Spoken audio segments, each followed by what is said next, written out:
wabarakatuh. Nama saya Anis Febrianti dari kelas 12 MIPA 6. Di sini saya akan mereview unsur intrinsik dan unsur ekstrinsik novel. Unsur intrinsik itu sendiri merupakan unsur utama yang membangun novel dari dalam. Bisa dikatakan bahwa unsur intrinsik adalah unsur dan cerita itu sendiri. Unsur tersebut tidak hanya satu, memang ada banyak. Ada beberapa bagian yang mempunyai porsi tersendiri. Yang pertama itu ada tema. Tema merupakan ide atau gagasan utama dari sebuah novel. Tema berisikan gambaran luas tentang kisah yang akan diangkat sebagai cerita dalam novel, sehingga sangat penting untuk memikirkan tema dapat sebelum mulai menulis novel. Yang kedua, ada tokoh atau penokohan.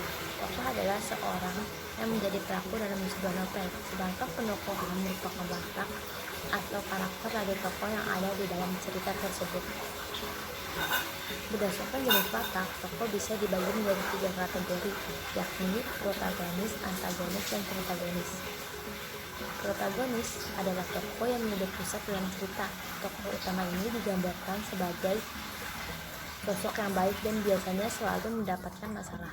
Lalu yang kedua ada tokoh antagonis. Tokoh ini digambarkan sebagai sosok yang tidak bersahabat dan selalu membuat masalah.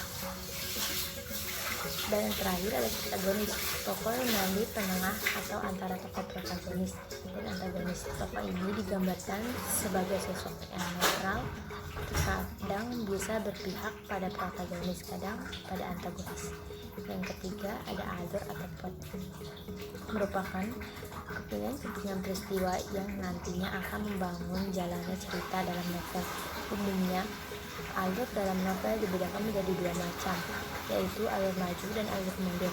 Alur maju adalah alur yang peristiwa di dalamnya bergerak secara urut dan memiliki jalan cerita yang rapi, sedangkan alur mundur merupakan alur yang peristiwa di dalamnya bergerak secara loncat dan terkadang tidak rapi. Lalu yang keempat ada latar atau setting. Latar atau setting adalah gambaran tentang peristiwa-peristiwa yang ada dalam cerita.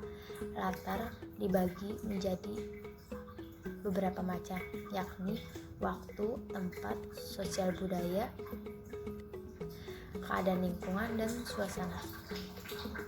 Yang kelima ada sudut pandang. Sudut pandang merupakan cara pengarang menempatkan dirinya dalam sebuah cerita.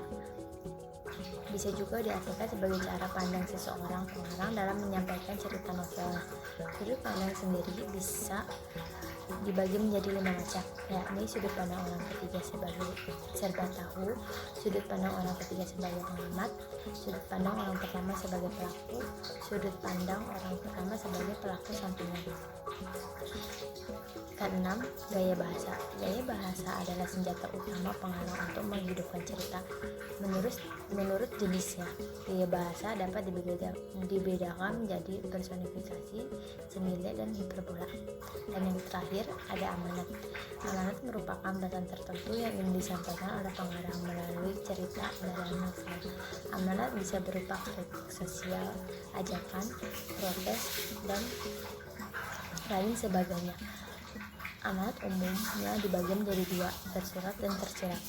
Lalu di dalam novel juga ada unsur ekstrinsik. Unsur ekstrinsik dalam novel adalah unsur yang membangun novel dari luar.